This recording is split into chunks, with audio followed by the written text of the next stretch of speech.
Welcome to Kenton's videos. Enjoy the video. In this video, I will show how to make chocolate chip cookies Toca Boca. Preheat oven to 350 degrees F and line a baking sheet. Cream butter and sugars until light, then add eggs and vanilla. Mix dry ingredients separately and fold in chips gently. Chill dough 30 minutes for better shape.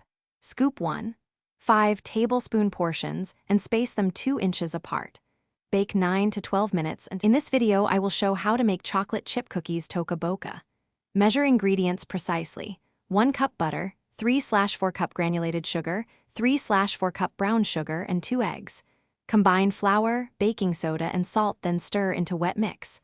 Fold in 1 cup chocolate chips without overmixing. Chill dough briefly to control spread. Use a 1.5 tablespoon scoop for uniform cookies and bake until edges are golden.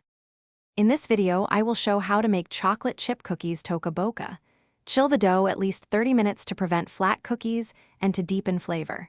Scoop uniform balls so they bake evenly and set a timer for 9 minutes, checking color at 8. Let cookies rest on the sheet for 2 minutes, then move to a cooling rack to finish. Store cooled cookies in an airtight container to keep them soft. Thanks for watching. Consider subscribing if we helped you.